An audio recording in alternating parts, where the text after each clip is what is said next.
Hablaremos hoy del silencio, del callar. Contaremos algunas curiosidades acerca de este asunto, ¿no?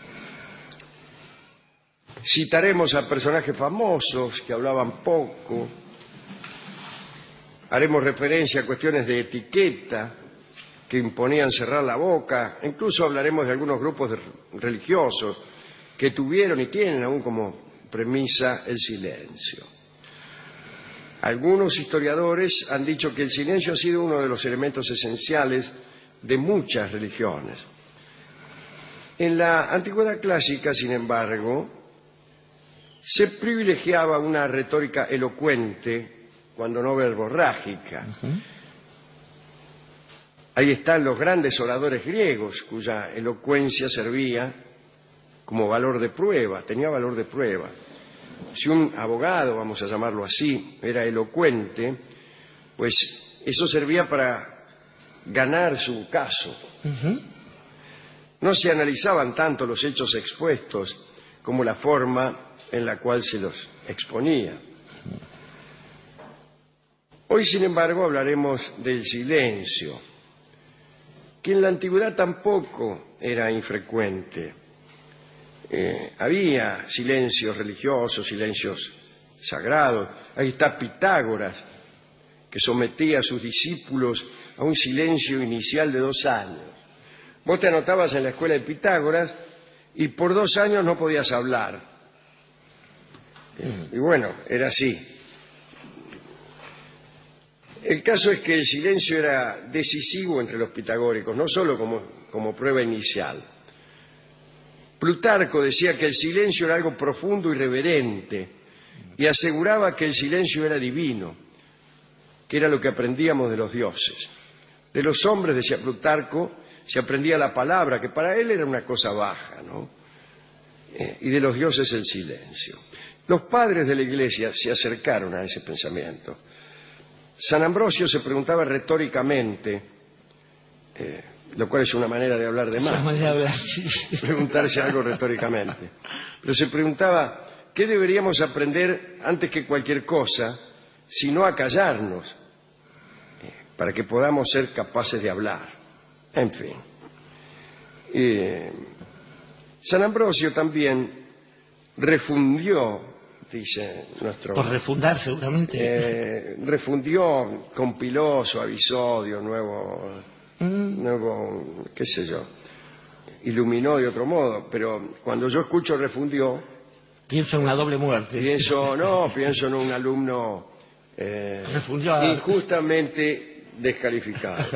El caso es que San Ambrosio, no sé en qué sentido, refundió el tratado de Cicerón. Lo convirtió en otra cosa, creo yo. Eso es lo que quiere decir refundió, ¿no? Si es que no lo refundó, lo cual también quiere decir lo mismo. Sí. El caso es que el tratado de Cicerón se convirtió en un manual de conducta para los clérigos, cosa que Cicerón desde luego no se proponía, toda vez que no había clérigos en tiempo de Cicerón allá en Tusculum, claro. Y ni siquiera cristianos. Bueno, en esa obra San Ambrosio incluye la recomendación de silencio como muestra de pudor y vergüenza. El silencio fue siempre señal de gravedad. La lectura en voz alta tiene que ver con San Ambrosio. Sí, claro, fue el primero que leyó en voz alta.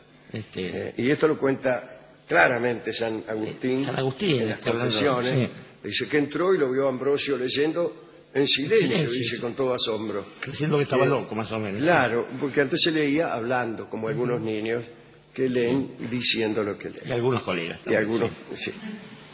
Bien, hablar demasiado siempre fue señal de vacuidad, de ligereza. Se relacionaba la reserva verbal con la nobleza y, por el contrario, la locuacidad con la bajeza.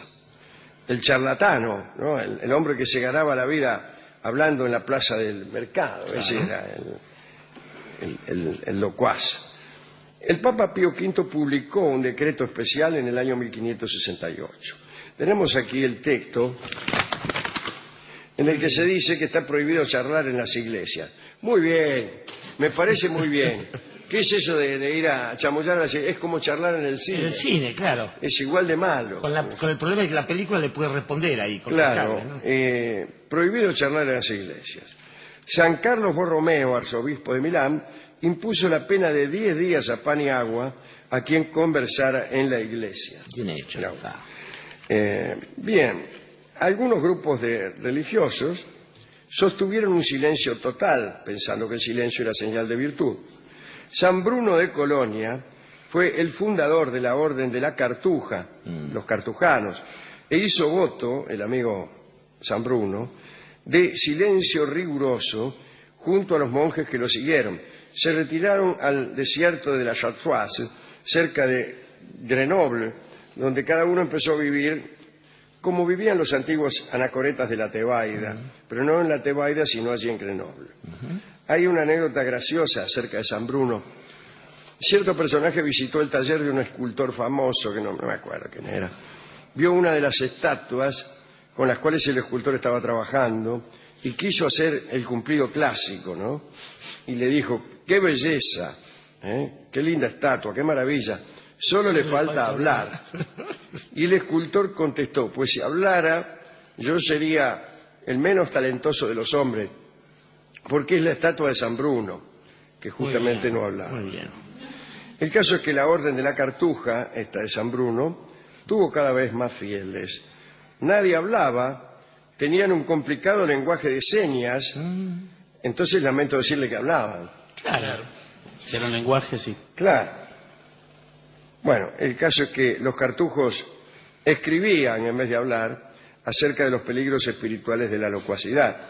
Yo digo, se puede incluso ser demasiado hablador escribiendo, Es como mucho sabe más cualquiera. peligroso y gastador. Curioso, ¿no? No renunciaban a la expresión de los pensamientos, renunciaban a la forma sonora de esa expresión, Sí. pero escribían todo lo que querían. Bueno, no parece tanta renuncia, No. ¿no? En el siglo XIV, ya muerto San Bruno, supongo que habrá muerto en silencio, el Papa Urbano V quiso dar a la orden de los cartujanos una muestra de aprecio y consideración, y decidió reformar las reglas austeras de aquella orden, haciéndola más suave en algunos aspectos, por ejemplo en el referente a no hablar. Pero ese proyecto indignó a los cartujos, que enviaron una carta con objeciones, una carta de 20 páginas. Sí, claro. Urbano, pensando que les hacía un favor, decidió seguir adelante con la reforma, es decir, decidió dejarlos que hablaran. Y entonces hizo su aparición en el Palacio Papal de Aviñón, era la época en que los papas estaban en Aviñón, una comitiva muy extraña, una delegación de ancianos cartujos que desfilaron silenciosa y tristemente, como en el tango La Gallola, silenciosa y largamente como te miraba ayer, ante Urbano V y su corte. Tanto el Papa como los cardenales quedaron maravillados por lo insólito de aquella embajada, porque en verdad todos los que acudían ante él lo hacían para manguear algo, alguna dispensa, un indulto, una exención. Pero no, los cartujos querían vivir con toda severidad y mantener su silencio. Entonces Urbano no continuó con sus reformas, tampoco ni siquiera los obligó a que le dijeran la palabra, Claro. y ni siquiera los atendió. Los dejó nomás que hicieran lo que quisieran, o mejor dicho, los dejó nomás que no hicieran lo que quisieran. Claro. Ya. Los cuáqueros consideraban a las palabras como signo de vileza, como una parte del siglo, ¿no? Del mundo, del Sí, mundo de exterior. lo secular, claro. Y recomendaban a sus hermanos que se abstuvieran de decir muchas palabras. La ilustración más notable del repudio de los cuáqueros por la palabra fue la institución de la llamada reunión silenciosa, una forma de culto sin oraciones, sin sermones, de exclusiva meditación. Los reyes también consideraban una virtud el permanecer silenciosos. Los reyes de España, desde Felipe II a Carlos II, es decir, todos los Austrias menos Carlos I, eran particularmente célebres por esa condición silenciosa. Incluso lo usaban como estrategia para parecer más dignos. Claro. Entre los reyes de Francia dicen que los más conversadores fueron Enrique IV, Luis XIV y Luis XV. Napoleón hablaba poco. Napoleón III muchísimo. Hartaba a todos los ministros porque se ponía a hablar sobre balística. Se sabe que Napoleón III era un experto en balística Artillero, sí, sí. y enseguida sacaba el tema, ¿no? Balística quiere decir, él estaba muy preocupado por el ángulo de los tiros de artillería. En la corte de Versalles nadie podía hablar con el rey durante las comidas públicas, a menos que el rey le dirigiera primero las palabras. Bueno. Así que estabas ahí, ponele que al rey se le estaba prendiendo fuego la camisa, vos no le podías decir nada si él no te dirigía la palabra antes, lo dejaba que se quemara. Ahora, si el rey no estaba muy elocuente, a veces nada más que para facilitar la comida, decía una frase cualquiera como para dar permiso a los demás que hablaran. El tipo no tenía ganas de hablar, pero decía, no sé a dónde vamos a parar, ponele. Y ya está, ya la conversación seguía, ¿no? Bueno. ¿Hablarán los animales? No se sabe. Melampo tenía la facultad de oír el lenguaje de los animales, no solo de oírlos, sino de entenderlos. Pero bueno, esos son mitos, ¿no? Quiero decir esto, ¿no?, acerca del tema central de esta charla. Yo no estoy seguro de que sea una virtud el silencio, verdaderamente. Y no estoy seguro, como decíamos recién, que un lenguaje de señas o un lenguaje escrito no pueda ser también palabrero. Pero totalmente. Y Roland Barthes hablaba de un silencio con significado. Él decía, por ejemplo, la persona que no habla nos está diciendo, soy silencioso. Muy bien, muy bien. Y es que a veces el silencio se convierte también en un signo. Así como las señas, así como los signos fonéticos. El no decir nada es signo. Es decir, tiene un correspondiente... Era significante fuertísimo, seguro. Un significado fortísimo. Y creo que esto lo dice Barthes en el libro Lo Neutro, en donde él pretende que hay un silencio que no se convierte en signo. Yo no sé si es posible esto. Sí. Él dice, el silencio de lo neutro es el silencio que no se convierte en signo. Y dice, para oponerse a una serie de signos se crea otro signo, que es el silencio. Pero yo no sé tampoco si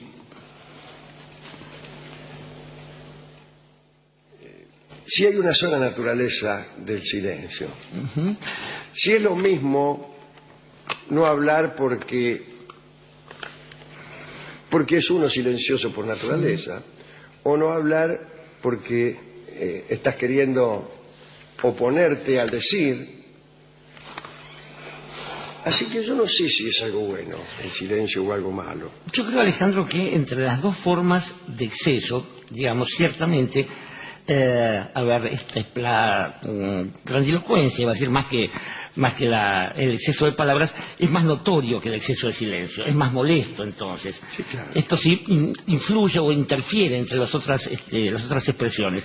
Pero estoy de acuerdo con usted en que tiene mucho que ver con el signo de que venga cargada la comunicación y sobre todo la forma en que se manifieste esto. La omertá, el código del silencio, implicaba claramente una actitud y una postura en la que a uno le iba la vida. En general, la palabra del prisionero implica el silencio, el prisionero, mejor dicho, implica una forma de la lealtad. Déjeme decirle que el silencio aparece muchas veces como castigo. Claro, muy bien. Sí. Quiere decir que debe ser placentero hablar, o debe ser al menos algo de lo cual duele privarse.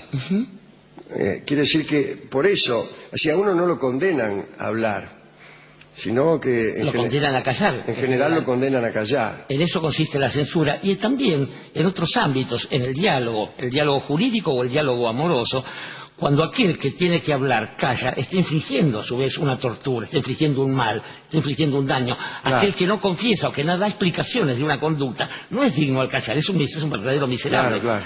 Estaba pensando también que hay otra forma del silencio, digamos, que tiene que ver con algo mucho más rastrero todavía, que la elocuencia, porque el charlatán se lo, decodifica en 2 segundos. Es fácil descubrir quién es un charlatán.